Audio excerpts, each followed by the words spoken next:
बगवाओ देखें भैया, last time mathematics में आपने एक्सरसाइज 11.2 का इंट्रोडक्शन पढ़ लिया था।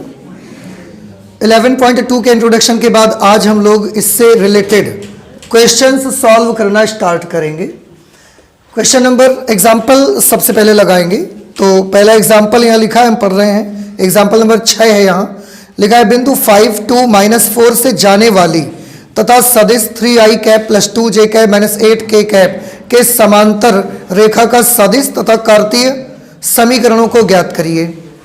एक रेखा का समीकरण ज्ञात करना है जो इस बिंदु से होकर जाती है और इस वाले सदिश के समांतर है। ठीक है, जिस बिंदु से जाती है आपको याद होगा उस बिंदु को A से लिखा गया था, और जिस सदिश के समांतर है उसको वेक्टर B से लिखा गया था। याद आ रहा है आपको? इसका एक फिगर भी आपको बना के दिखाया गया था। मैं भी छोटा सा फिगर यहाँ बना के आपको एक बार दिखा देते हैं हम। X, Y और ये Z, ये ऐसे एक लाइन है। ये लाइन थोड़ा सा और नीचे कर लेते हैं हम।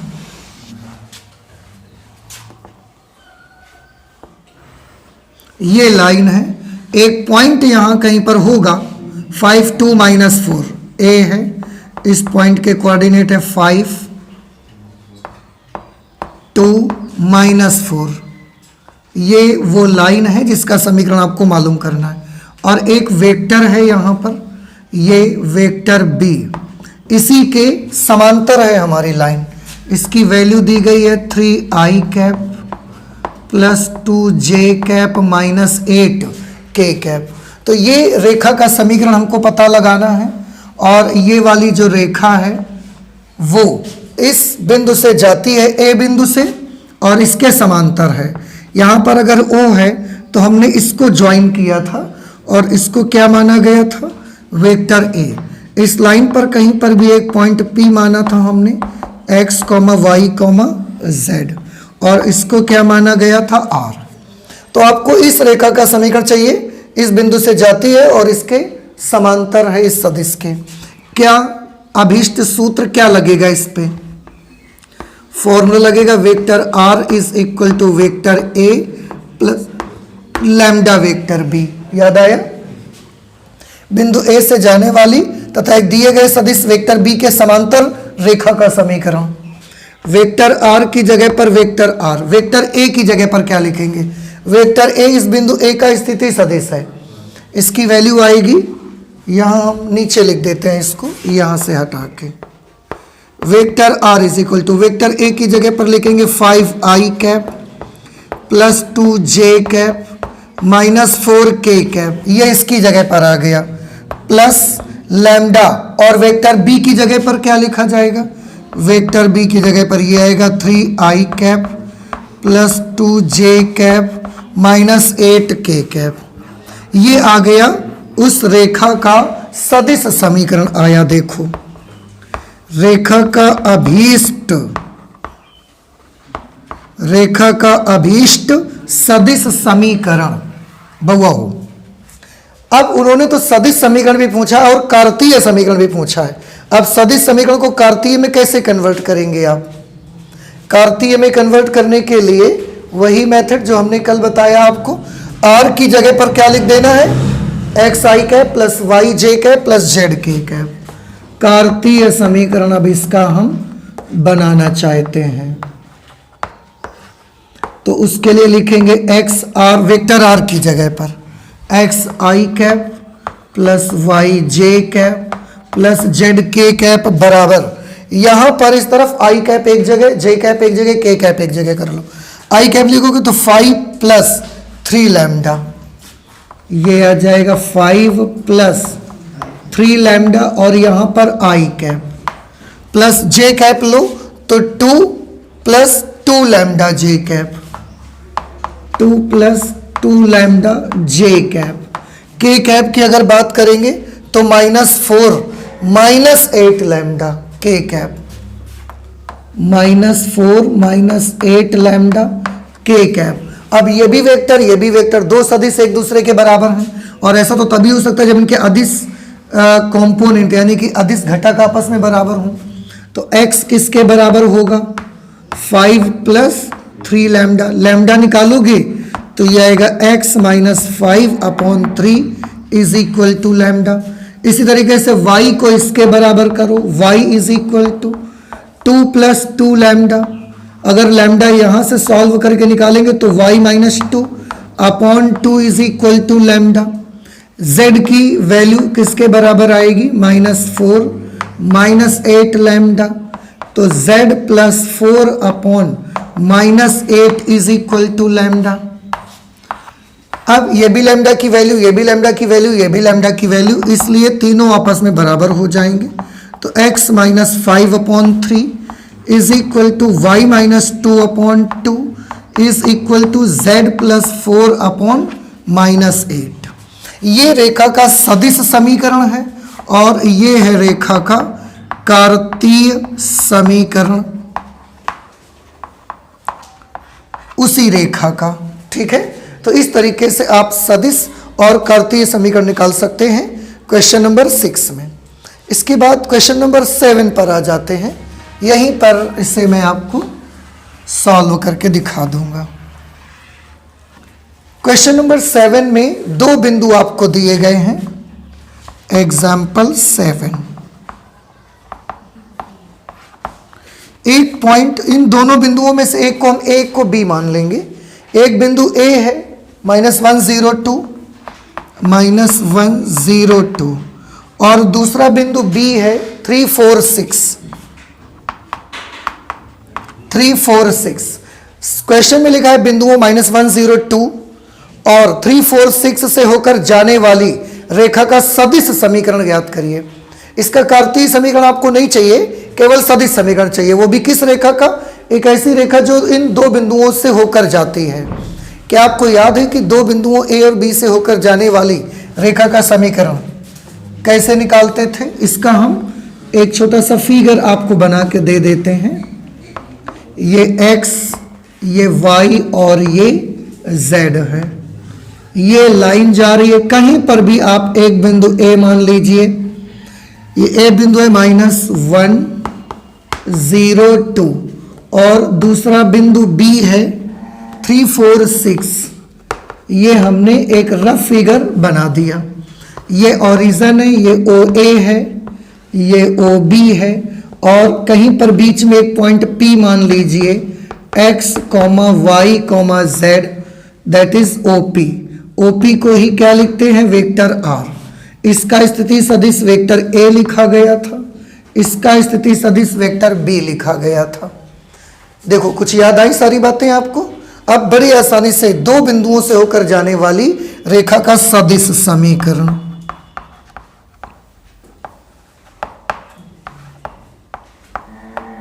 दो बिंदुओं से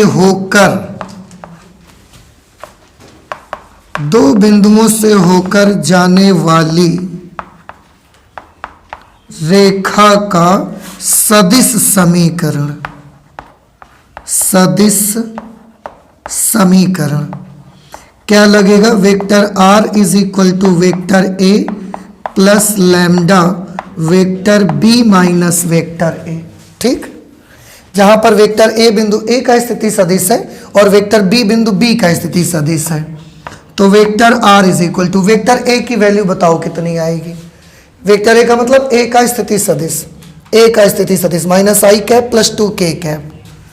तो ये लिख दिया जाएगा -i cap plus 2k cap plus lambda B minus A। B में से A माइनस करना है तो बेटा 3 में -1 को माइनस करोगे 4i कैप, फिर 4 में 0 माइनस करेंगे तो 4j कैप, फिर 6 में 2 माइनस करेंगे तो 4k कैप। इस तरह से ये रेखा का सदिश समीकरण आ गया दो बिंदुओं से जाने वाली रेखा का। ठीक है ना, तो आप इसे नोट कर लीजिए। इसके बाद यहां पर 8वां क्वेश्चन है, उसको हम सॉल्व करते हैं। वैसे उसमें कार्तीय समीकरण दिया है रेखा का और बोले सदिश समीकरण ज्ञात करिए, तो कर लिया जाए। इसी जगह है थोड़ी सी और हो भी जाना चाहिए, इतने में कर लेते हैं। ये हम लगाने चल रहे हैं एग्जाम्पल नंबर 8। थोड़ा ध्यान से देखिएगा, इसमें एक रेखा का कार्तीय समीकरण दिया गया है x plus 3/2 is equal to y minus 5/4 is equal to z plus 6/2। अब मैं क्वेश्चन पढ़ता हूं, आप देखिएगा लिखा क्या है। एक रेखा का कार्तीय समीकरण x plus 3/2 is equal to y minus 5/4 is equal to z plus 6/2 है। इस रेखा का सदिश समीकरण ज्ञात करिए। सबसे पहले आपका काम ये है, इसकी तुलना अपनी स्टैंडर्ड इक्वेशन से करोगे। की तुलना किससे कर देंगे हम? x minus x1/a is equal to y minus y1/b is equal to z minus z1/c से कंपेयर कर देंगे। जब इससे तुलना करोगे तो देखो क्या मिलेगा। x1 की जगह पर क्या मिलेगा? -3, क्योंकि minus x1 is equal to +3 है, तो x1 is equal to -3। y1 की जगह पर 5 आ जाएगा और z1 की जगह पर आएगा -6। ऐसे ही a की जगह पर आ जाएगा 2, b की जगह पर 4 और c के स्थान पर 2। अब देखो बेटा, x1 y1 z1 वो बिंदु है जिससे रेखा होकर जाती है, और a b c से जो वेक्टर बनेगा 2y cap plus 4j cap plus 2k cap, इस सदिश के समांतर है वो सरल रेखा। फिर से जिसका भी समीकरण आप ज्ञात करने जा रहे हैं, सदिश समीकरण, वो -3, 5, -6 से होकर जाती है, और सदिश 2y cap plus 4j cap plus 2k cap के समांतर है। यही वाली चीज आ गई बिल्कुल। होकर किससे जाएगी? x1 y1 z1 से। तो ये किसकी जगह पर लिखे जाएंगे? वेक्टर a की जगह पर, क्योंकि जिससे होकर जाएगी वो वेक्टर a का स्थिति सदिश उससे मिल जाएगा हमको, और जिसके समांतर होगा वहां से क्या मिलेगा हमें? वेक्टर b मिलेगा। तो अगर हम आपसे यहां से पूछें कि यहां पर मुझे बताइए वेक्टर a की वैल्यू कितनी आएगी, तो आप बताएंगे -3i cap plus 5j cap -6k cap. और वेक्टर b की वैल्यू अगर हम पूछते हैं, वेक्टर b मतलब वो लाइन जिस सदिश के समांतर है, वो क्या मिलेगा आपको? 2i cap plus 4j cap plus 2k cap. इसलिए रेखा का अभीष्ट समीकरण, इसलिए रेखा का अभीष्ट समीकरण vector r is equal to vector a plus lambda vector b। Vector a की जगह पे इसकी वैल्यू लिखेंगे -3i cap plus 5j cap -6k cap, और लैम्डा वेक्टर b की जगह पर ये लिख देंगे 2i cap plus 4j cap plus 2k cap. ये रेखा का अभीष्ट सदिश समीकरण आपको मिल जाएगा। तो कभी भी सदिश समीकरण से कार्तीय समीकरण बनानी है ये तरीका, और कभी भी कार्तीय समीकरण दी गई है रेखा की, सदिश समीकरण बनानी है तो ये तरीका आप यूज करिए। तुलना करवाइए अपनी स्टैंडर्ड लाइन की इक्वेशन से। x1 y1 z1 a b c मिलेंगे। x1 y1 z1 उस बिंदु का निर्देशांक है जिस बिंदु से वो लाइन गुजरती है, और a b c से एक ऐसा वेक्टर बन जाएगा जिस वेक्टर के समांतर आपकी रिक्वायर्ड लाइन रहेगी। उससे आपको वेक्टर a और b मिल जाएंगे, फिर इस इक्वेशन पे आप रख देंगे, आंसर निकल करके आ जाएगा। ठीक है ना, नोट कर लें। इसके बाद अगला क्वेश्चन आता है। अगला एग्जाम्पल देखते हैं कौन सा मिलेगा। कोण वाले क्वेश्चन तो है नहीं हमारे पास, तो इसके बाद सीधे मिनिमम डिस्टेंस वाला कोई फॉर्मूला फिर आएगा, और इस पे एग्जाम्पल है आपका एग्जाम्पल नंबर 11। इसके बाद सीधे आ जाएंगे, ठीक है। ये हमने कौन सा एग्जाम्पल किया है? 8। आप सोचेंगे 9 और 10 क्यों नहीं? तो मैंने बोला ना 9, 10 पे एंगल से रिलेटेड क्वेश्चन है, और वो मैंने कल भी आपको बताया कि angle between the two lines, ये हमारे सिलेबस में नहीं है, तो इसको हम नहीं करेंगे। अब सीधे एग्जाम्पल नंबर 11 सॉल्व करेंगे आके, आप जल्दी से नोट कर लीजिए। क्वेश्चन नंबर 11 यानी कि एग्जाम्पल नंबर 11, मैंने बोला 9 और 10 angle between the two lines पर बेस्ड दोनों ही एग्जाम्पल हैं, और वो हमारे सिलेबस में 21, 22 के लिए नहीं है, इसलिए हमने उनको नहीं किया। 11 नंबर पे आए, और मैं पढ़ रहा हूँ, आप ध्यान से सुनिएगा। लिखा है रेखाओं L1 और L2 के बीच की न्यूनतम दूरी ज्ञात करिए। दो लाइंस आपको दी गई हैं, ये लाइन L1 है और ये लाइन L2 है। दो लाइन से इक्वेशन आपको दी गई है, उन्होंने बोला इनके बीच न्यूनतम दूरी ज्ञात करिए। आपको याद होगा लास्ट क्लास में जब इंट्रोडक्शन बताया गया, आपको समझाया गया कि स्क्यू लाइंस होती हैं तो वो अलग अलग प्लेन में रहती हैं, तो हमको दो ही प्रकार की लाइन मिलेंगी मिनिमम या शॉर्टेस्ट डिस्टेंस फाइंड आउट करने के लिए। या तो पैरेलल लाइंस होंगी वो, और या तो स्क्यू लाइंस होंगी तो अलग अलग प्लेन में होंगी। उनकी पहचान भी आपको बताई गई कि पहचान आप कहाँ से करेंगे। वो लाइन पैरेलल है, वो लाइन स्क्यू लाइंस है। क्या लगता है ये कौन सी लाइन है, पैरेलल लाइंस है या स्क्यू लाइंस है? स्क्यू लाइंस है, पैरेलल नहीं है। आपको बताया गया तो पैरेलल लाइंस होंगी तो कहाँ से दिखेगा हमको? उसका कांस्टेंट के साथ वाला टर्म दोनों का कैसा आएगा? फिर सेम होना चाहिए, तो फिर पैरेलल लाइंस हैं। अगर सेम नहीं है तो फिर ये दोनों कौन सी लाइन है? स्क्यू लाइंस हैं। मतलब ये एक अलग प्लेन में है, ये एक अलग प्लेन में है, समांतर भी नहीं है, काट भी नहीं सकती हैं, और हमें इनके बीच का शॉर्टेस्ट डिस्टेंस मालूम करना है। तो ठीक है, सबसे पहले तुलना करके ये बताओ कि ये किसकी वैल्यू होगी। आप लिखते हैं ना वेक्टर R = A + λb, तो ये A का मान होगा और ये B का मान। नहीं ध्यान आया अभी? भाई आप लिखते हो ना वेक्टर R बराबर vector A + lambda vector B, तो vector A + lambda vector B, ये वेक्टर A है और ये वेक्टर B है, पर दो लाइनें हैं, तो हम एक को A1 एक को A2 फिर B1 B2 ऐसे लिख देंगे।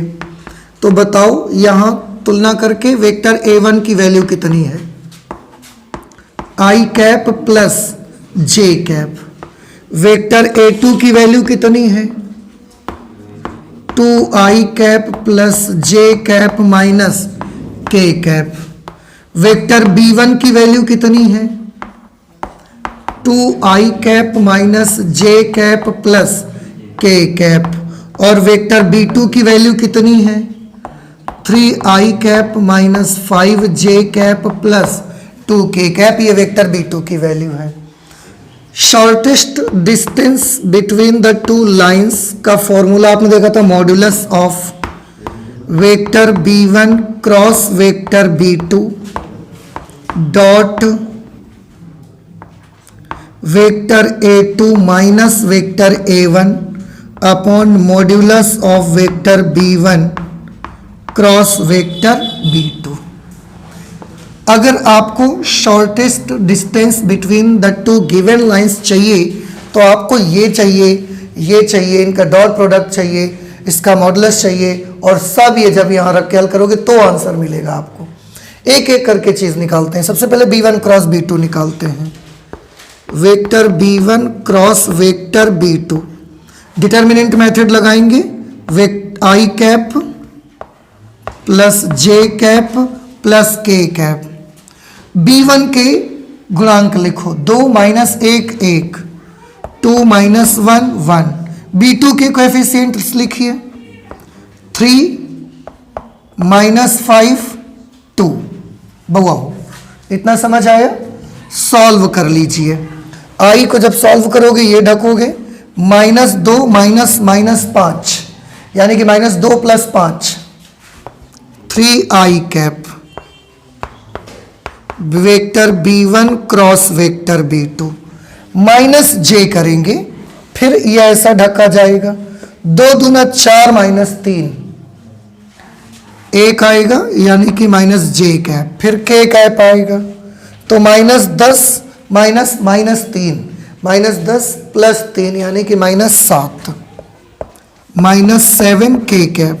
देखो क्रॉस प्रोडक्ट क्योंकि आप बहुत बार कर चुके हैं इसलिए यहाँ थोड़ी जल्दी में मैंने कर दिया है, समझ जाएंगे कि नहीं समझ जाएंगे आप, या हम पूरा सॉल्व करके दिखाएं फिर आपको आ जाता है ना। ठीक, तो ये b1 क्रॉस b2 आ गया। आप थोड़ा जरा a2 माइनस a1 भी निकाल लीजिए।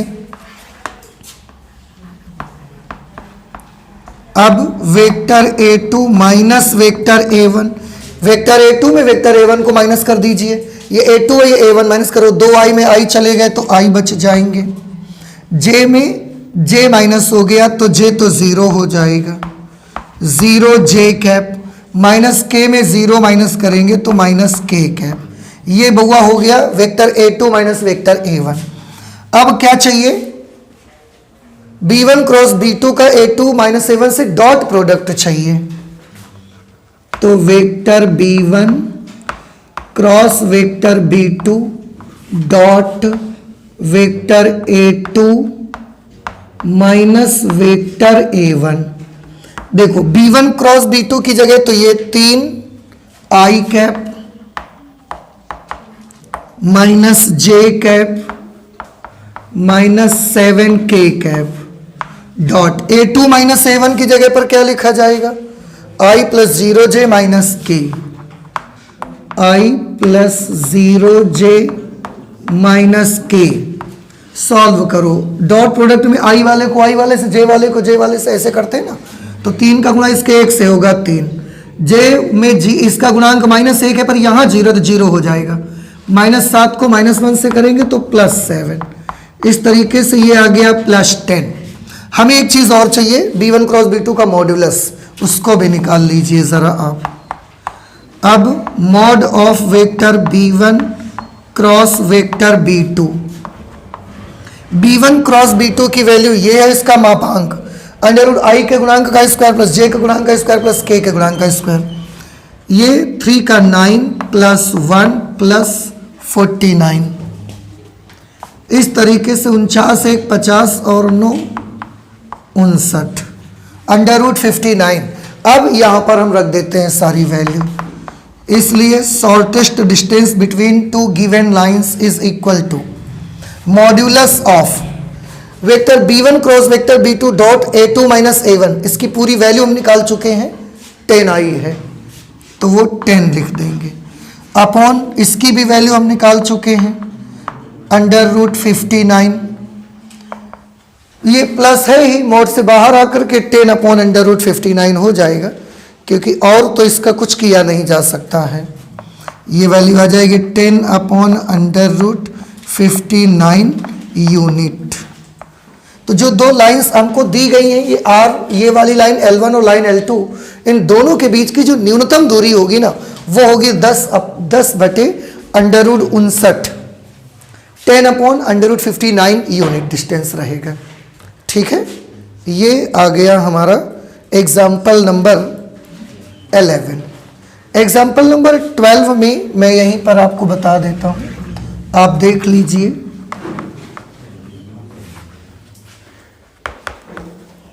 एग्जाम्पल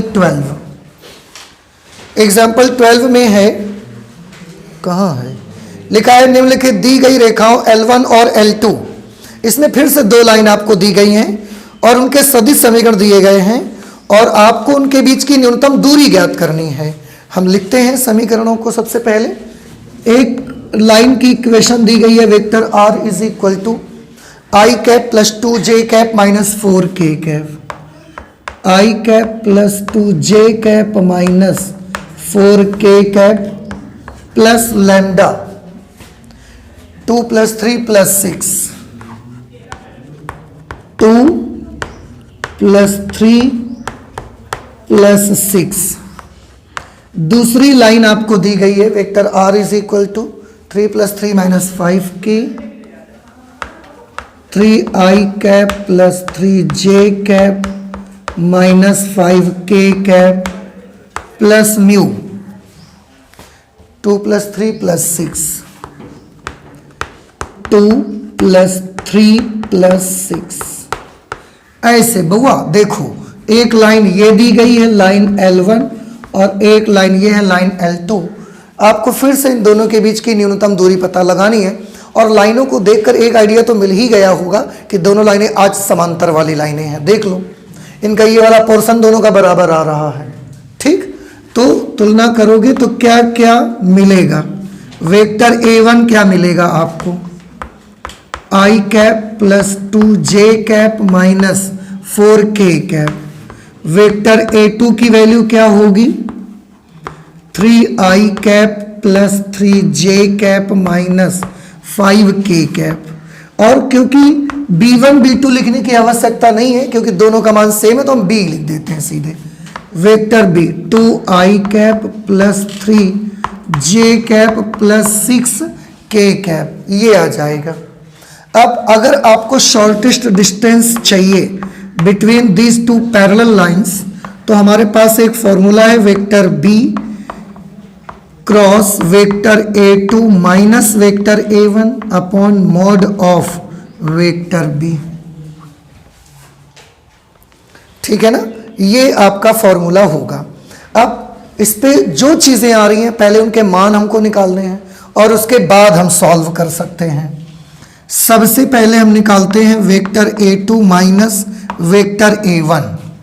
A2 में इस A1 को माइनस कर दो बेटा, 3i में i माइनस हुआ तो 2i कैप, 3j में 2j माइनस हुए तो plus j cap, minus 5k में माइनस 4k माइनस हुए माइनस k कैप।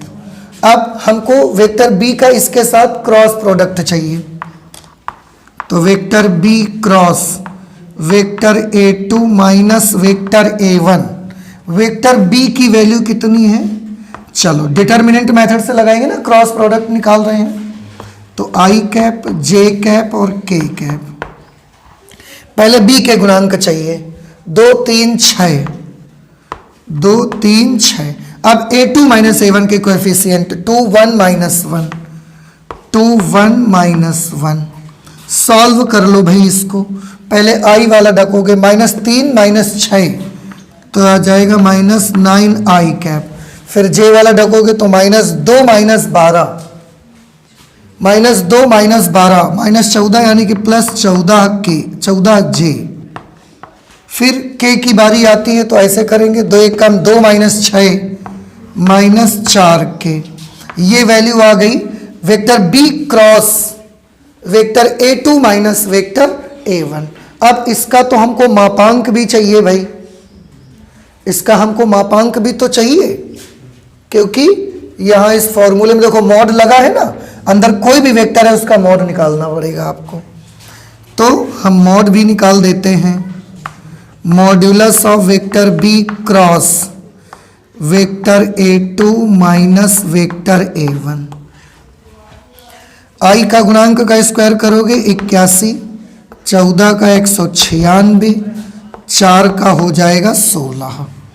जोड़िए, सॉल्व करिए इसको, 6 6 12, 1 13 की 3 हासिल लगा 1, 1 1 2 9 11 8 19 हासिल लगा 1, 1 1 2, अंडर रूट 293। ये इसका मापांक आ गया। हमको वेक्टर B का भी तो मापांक चाहिए, तो वेक्टर B का मापांक निकाल लेते हैं। Modulus of vector B, vector B ये है वेक्टर B, इसका मापांक निकालना है। 2 दूना 4, 3 3 9, 6 4 36, 36 4 40 9 49 और 49 का वर्गमूल कितना आ जाएगा, हो जाएगा, तो ये हमने 7 लिख दिया। अब ये वैल्यू लिख दीजिए, Therefore the shortest distance will be, क्या लिखना है ऊपर, mod of B cross A2 minus A1, mod of B cross A2 minus A1 ये आएगा square root of 293 upon mod of vector B, mod of vector B is 7 unit. ये आ जाएगी दोनों लाइंस के, दोनों पैरेलल लाइंस के बीच की न्यूनतम दूरी, उनके बीच की शॉर्टेस्ट डिस्टेंस। अब ये बताएं समझ आया कि नहीं आया, ठीक है, आप नोट करें, इसके बाद क्वेश्चन नंबर एक्सरसाइज 11.2 आ जाएगी, नोट करिए जल्दी से। एक्सरसाइज 11.2 में आप देखिए तो शुरुआत के जो 3 क्वेश्चन है ना, इनमें आपको यही दिखाना है कि एक रेखा दूसरी रेखा पर लंबवत है या एक रेखा दूसरी रेखा के साथ समांतर है, ये आपको दिखाना है। और पहले भी आपको पता है कि 2021-22 के लिए angle between the two lines आपके सिलेबस में नहीं है, तो दो रेखाओं के बीच वो आपस में समांतर हैं या वो आपस में लंबवत हैं, ये शो करने के लिए हमें एंगल का ही तो फॉर्मूला यूज़ करना पड़ेगा। और एंगल अगर सिलेबस में नहीं है तो ये शुरुआत के 3 क्वेश्चंस हम लोगों के सिलेबस में नहीं है, इनको हम लोग सॉल्व नहीं करेंगे। हम क्वेश्चन नंबर 4 से सॉल्व करना स्टार्ट करेंगे। क्वेश्चन नंबर 4 मैं पढ़ रहा हूं, आप ध्यान से सुनिएगा। लिखा हुआ है बिंदु 1 2 3 से गुजरने वाली, एक बिंदु आपको दिया गया है, बिंदु 1 2 3, ठीक है, से गुजरने वाली रेखा का समीकरण 1 2 3, ये एक बिंदु है, इससे एक रेखा गुजरती है जो सदिश 3i + 2j - 2k के समांतर है। आपको याद है जिस रेखा के जिस सदिश के समांतर होता है उस सदिश को क्या ले लेते हैं, वेक्टर बी। तो वेक्टर बी ले लीजिए। यहाँ पर वेक्टर बी की वैल्यू दी गई है 3i + 2j, 3i + 2j - 2k, और ये a है। आपको याद होगा बिंदु a का स्थिति सदिश यानी कि OA, इसी को हम वेक्टर a मान लेंगे और ये बन जाएगा i + 2j + 3k। इस बिंदु से जाते हैं सदिश के समांतर रेखा का समीकरण चाहिए। ये नहीं बोला कौन सा समीकरण चाहिए, सदिश या कार्तीय, ऐसा तो कुछ बताया नहीं भाई उन्होंने। x y और ये ले लेते हैं z, ये एक लाइन है ऐसे, और कहीं पर भी एक वेक्टर हम बना लेते हैं, ये है वेक्टर b। वेक्टर b की वैल्यू है 3i + 2j - 2k। इस पर कहीं पर भी एक पॉइंट ले लीजिए, पॉइंट A जिसके कोऑर्डिनेट्स हैं 1, 2, 3, ये O है, ये इसका स्थिति सदिश है जिसे हम वेक्टर A से लिखते हैं। यहाँ कहीं पर भी एक पॉइंट P आप मान लेते हैं जिसके कोऑर्डिनेट्स x, y, z माने जाते हैं, और ये OP का स्थिति सदिश P, बिंदु P का स्थिति सदिश को हम वेक्टर R से लिख लेते हैं। यही तो कंडीशन आपको बताई गई। अब ऐसे सिचुएशन पर समीकरण क्या होगा, vector R = vector A + lambda × vector B। A की जगह पर क्या लिखा जाएगा, i + 2j + 3k, i + 2j + 3k plus lambda. B की जगह पर लिखा जाएगा 3i + 2j - 2k। ये बेटा वेक्टर R की वैल्यू निकल करके आ गई। देखो वेक्टर R की वैल्यू का मतलब है ये उस रेखा का अभीष्ट समीकरण आ गया है आपका, जो बिंदु एक बिंदु से जाता है और दूसरे सदिश के, मतलब एक बिंदु A से गुजरती है और एक सदिश वेक्टर B के समांतर है, ऐसी रेखा का ये समीकरण आ गया। समझ आया कि नहीं आया आपको? ठीक, इसके बाद नेक्स्ट 5 नंबर, बिंदु जिसकी स्थिति सदिश 2i - j + 4k से गुजरने वाले व सदिश i + 2j - k की दिशा में जाने वाली रेखा का सदिश और कार्तीय रूप में समीकरण ज्ञात करें। सेम क्वेश्चन है बेटा आपका। देखो एक बिंदु जिसका स्थिति सदिश ये है उससे गुजरती है, मतलब एक रेखा है, अगर हम फिगर बना दें पहले ही, तो ये x, ये y और ये z, ये एक लाइन मैंने बना दिया। एक बिंदु, देखो कैसे लिखा है, एक बिंदु जिसका स्थिति सदिश 2i - j + 4k से गुजरने वाली, मतलब एक बिंदु है उससे रेखा गुजरती है, उस बिंदु को हम हमेशा क्या मानते हैं, a, उसका स्थिति सदिश माना जाता है वेक्टर A, और जिस बिंदु से रेखा गुजरती है आज डायरेक्ट उसका स्थिति सदिश दिया है उन्होंने, मतलब आज क्या दिया है उन्होंने, वेक्टर ए की वैल्यू दे दी गई है 2i माइनस जे प्लस 4k, 2i माइनस जे प्लस 4k, वह सदिश i plus 2j minus k की दिशा में जाने वाली। अब इस सदिश की दिशा का मतलब क्या है, उसी के समांतर ही होगा। तो एक दूसरा सदिश है, i plus 2j minus k, इसको हम b मान लेंगे, i plus 2j minus k, इसकी दिशा में जाने वाली रेखा का सदिश और कर्ती रूपों में समीकरण पता लगाइए। तो बेटा दोनों चीजें तो आपको मालूम है, ठीक। रेखा का अभीष्ट समीकरण,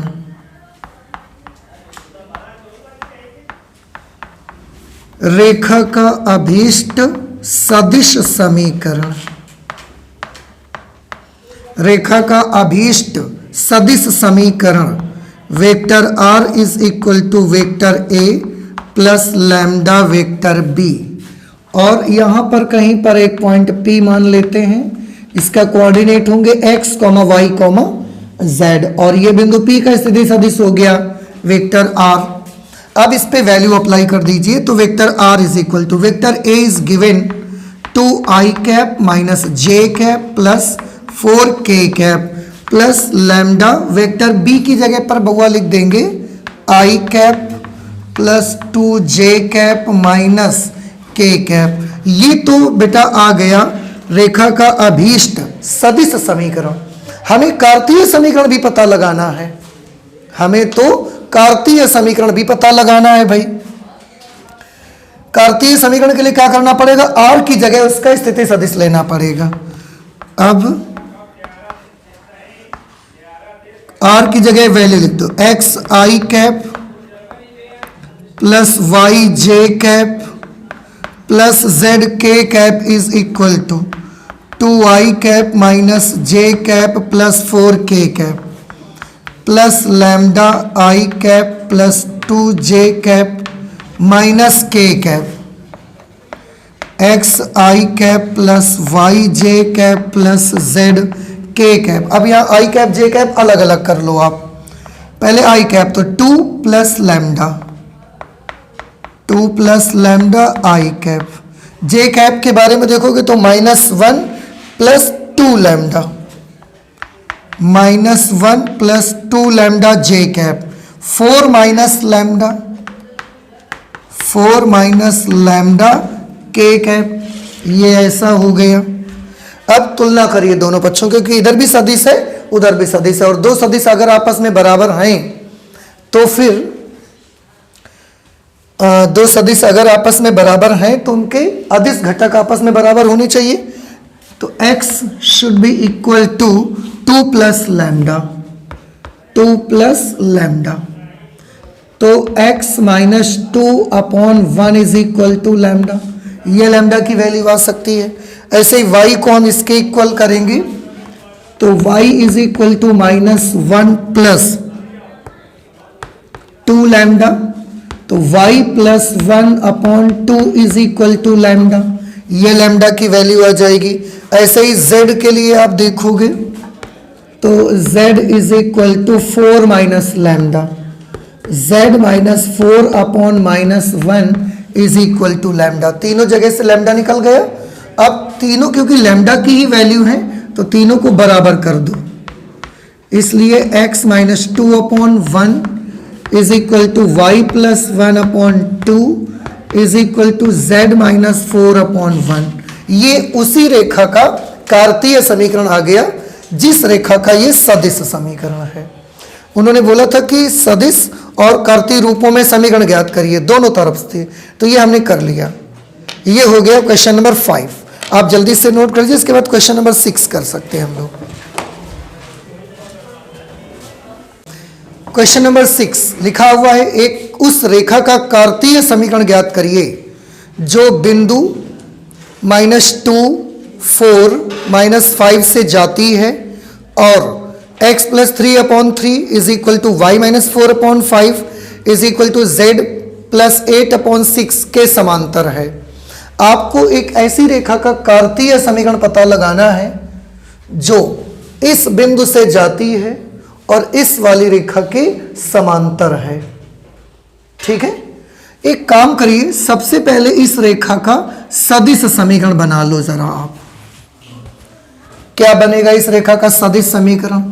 अगर आप समझ गए हैं तो बना सकते हैं। x1 की वैल्यू क्या मिलेगी? -3, y1 4 मिलेगा, z1 -8 मिलेगा, a 3 मिलेगा, b मिलेगा 5 और c मिलेगा आपको 6। तो दी गई रेखा का सदिश समीकरण, दी गई रेखा का सदिश समीकरण बताओ। दी गई रेखा का सदिश समीकरण क्या बनेगा? -3i cap plus 4j cap minus 8k cap plus lambda 3i cap plus 5j cap plus 6k cap. ये बेटा दी गई रेखा का सदिश समीकरण आ गया। ठीक है, अब ये दी गई रेखा का सदिश समीकरण है। आपको जो रेखा निकालनी है ना, वो रेखा इस बिंदु से गुजरेगी और इस रेखा के समांतर होगी। ठीक है, थोड़ा सा देखिए, हम इसका फिगर आपको बना के दिखाते हैं।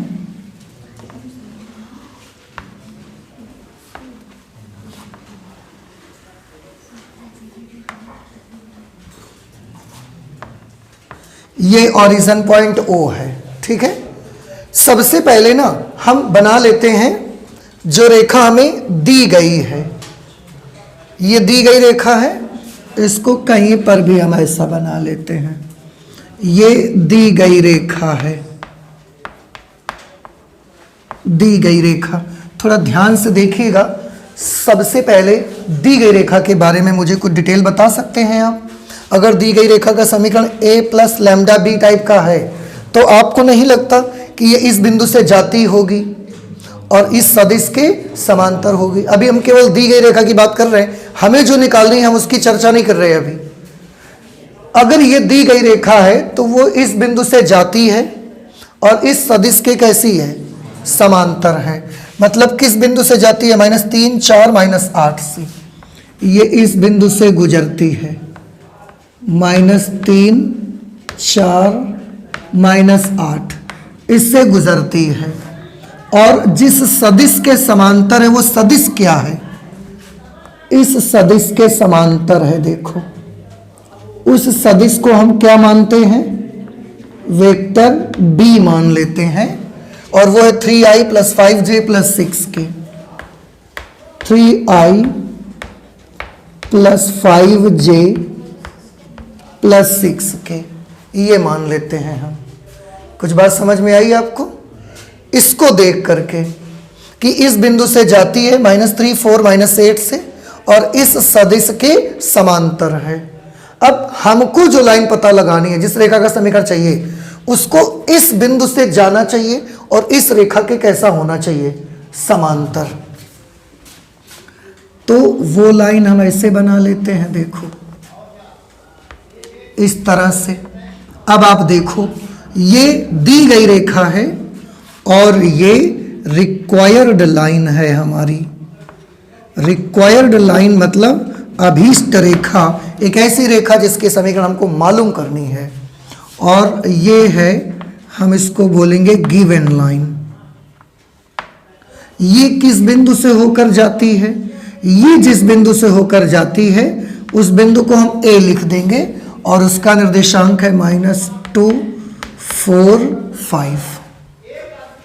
ठीक है, इस रेखा का समीकरण हमको चाहिए, तो यहां से OA पहले तो जरूरत पड़ेगी, जिसे हम वेक्टर A लिखेंगे।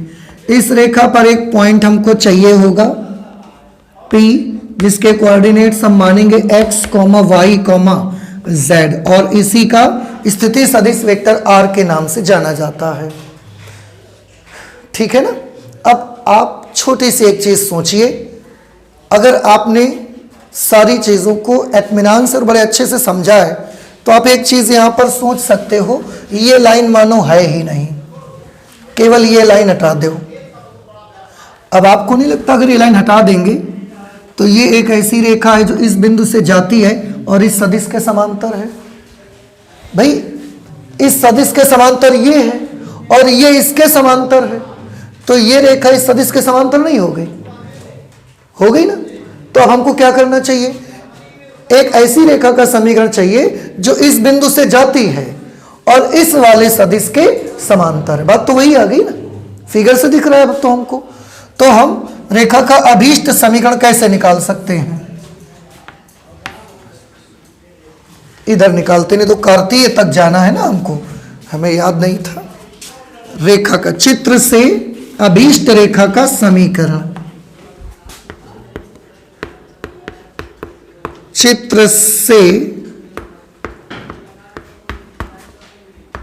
अभीष्ट रेखा का सदिश समीकरण,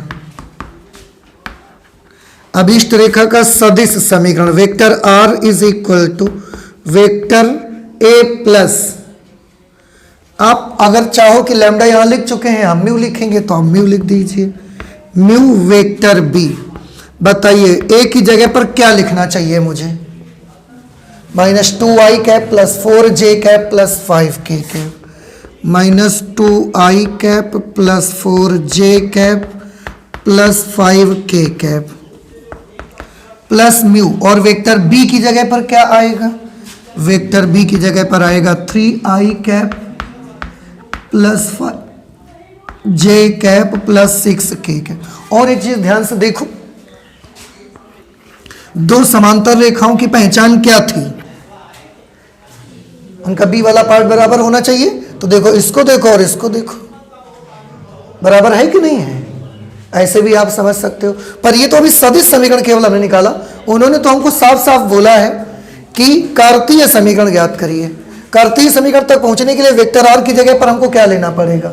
xi cap plus yj cap plus zk cap. तो कार्तीय समीकरण के लिए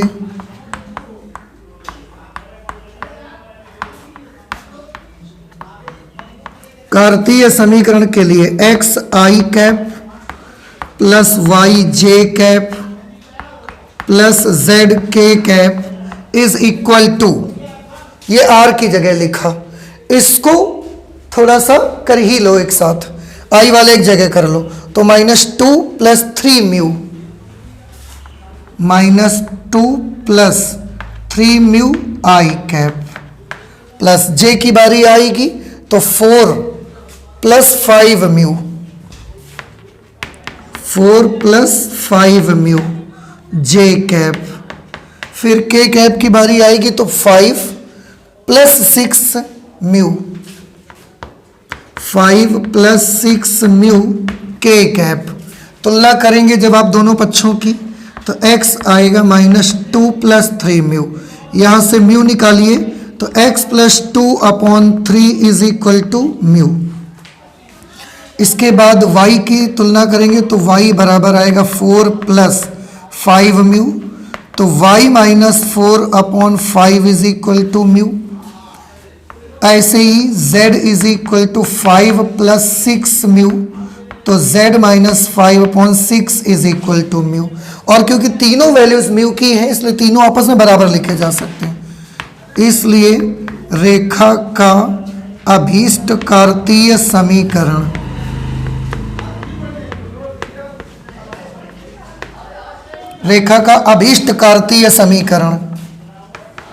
x plus 2/3 is equal to y minus 4/5 is equal to z minus 5/6, ये आ जाएगा। अब एक चीज और थोड़ा सा समझ लीजिए जरा इसको देख करके। यहां पर तो समझ लिया था कि अगर एक रेखा दूसरी रेखा के समांतर तो बदलाव कहाँ नहीं आएगा और कहाँ बदलाव आएगा। यहां पर बदलाव नहीं आएगा अगर समांतर है, तो चेंज कहां पर होगा? ये चीज चेंज होगी। ये जिस बिंदु से जाती है वो बिंदु इसमें लिखा है, तो ये जिस बिंदु से जाती है वो बिंदु इसमें सदिश के रूप में लिखा जाएगा। इतना समझ में आया?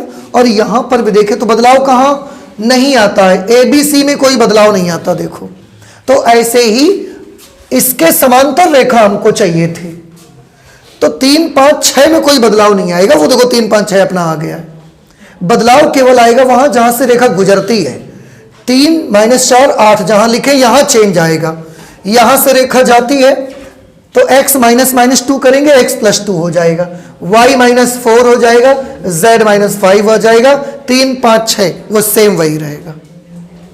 ये चीज दिमाग में बिठाते चलिए आप कि अगर रेखा दो समांतर हैं तो उनके सदिश रूप में कहां चेंज देखने को मिलेगा, कहां नहीं देखने को मिलेगा। अगर कार्तीय रूप में समीकरण रेखा की दी गई है, उसके समांतर कोई रेखा की बात करी जा रही है, तो जब हम समीकरण निकालेंगे तो वो बदलाव कहां पर देखने को मिलेगा? हमें ABC वाली जगह पर बदलाव देखने को मिलेगा या हमें x1 y1 z1 वाली जगह पर बदलाव देखने को मिलेगा?